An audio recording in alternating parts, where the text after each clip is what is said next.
Dear friends, just a piece of political history about Vatican.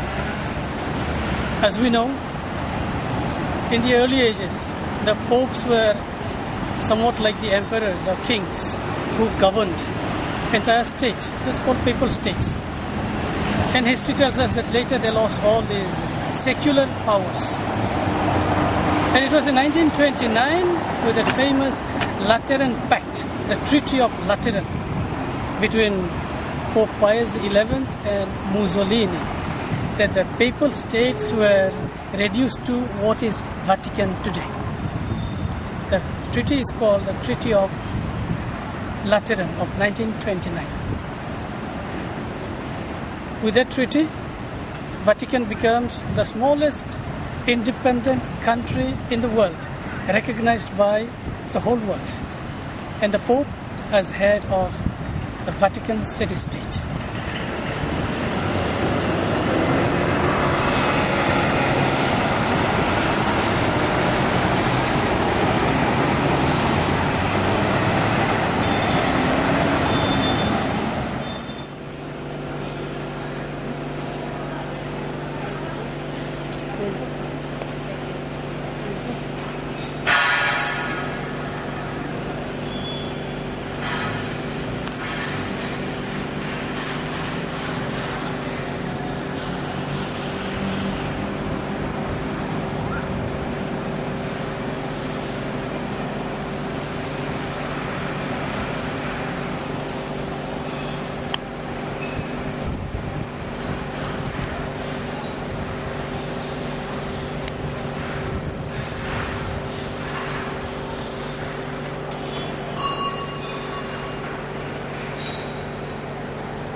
Good morning, friends. I am on the terrace of a convent, the Sisters of Our Lady of, what do you call, Bambino Sisters? Bambino Sisters of Shillong. Bambina Sisters. This convent is just at the very entrance of Vatican. As you can see, St. Peter's at the back. The most beautiful scenery. In fact, the sisters often take part in all the celebrations from their terrace. On the 1st of April this year, or 1st of May, for the beatification of John Paul II, the whole terrace was booked before 1 year. Booked especially by the media personnel. So nobody was allowed to come up to the terrace for about 2 months prior to the beatification. It's a lovely sight that we have from here. You can see practically one part of the city of Rome. As we all know, Rome is the capital, in a sense, capital of the world. All the people of the world would love to visit Rome. And this is the season when we have a lot of tourists from all over the world visiting Rome. And one of the most important spots to visit Rome is, of course, Vatican. Vatican Museum and everything connected with St. Peter's tomb. Just around the city of Vatican, we have many other important centers of study. We have, of course, the famous University of Pope St. Urban. I hope he's saint.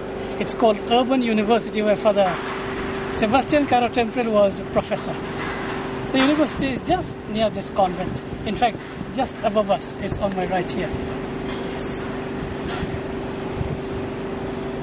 In the university campus, there is another very important office, the office of the Congregation for Evangelization of Peoples, of which Cardinal Ivan Dias from Mumbai was the prefect for last about 4 years. It's about 2 months since he retired from office, and this February, if I'm not mistaken, this February, an archbishop from Hong Kong, happens to be a Salesian, was appointed as the secretary of the evangelization of peoples, Archbishop Savio Hontaifai. Incidentally, this Archbishop Hontaifai's companion is a good friend of mine who is doing doctorate with me in Salesian University. So apart from these universities around here, there are other pontifical universities like Angelicum, where Pope John Paul II studied, the Gregorian University, of course the Salesian University, the Antonianum, and many other pontifical universities.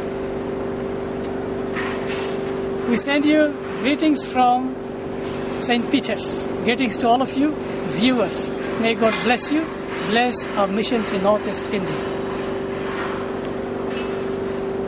Before I conclude, there's a piece of information I'd like to give you. At the back is the Generalate of the Jesuits, the famous Curia Generalizia.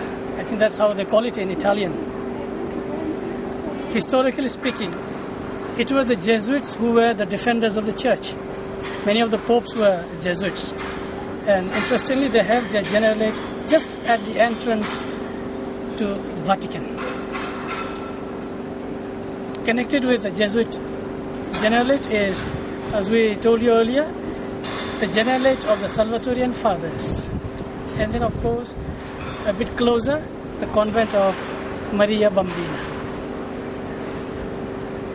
On the other side, I'd like to point out the papal palaces at the back. What you can see, something green, those are the papal palaces. One of those windows on the last floor, the second last window is exactly the window where the Pope appears for the audience, the Wednesday audience and also the Sunday audience. Occasionally, of course, the Pope gives the audience from the St. Peter's Square. I think in summer, he comes down to the square for the audience. Otherwise, in winter, he appears at the window and all the people in St. Peter's Square looking up to him and praying with him. On Sundays at 11 o'clock, he prays the Angelus with the people and then gives his traditional talk for the audience. What a beautiful place to be in St. Peter's. We will show you something also from inside St. Peter's Basilica.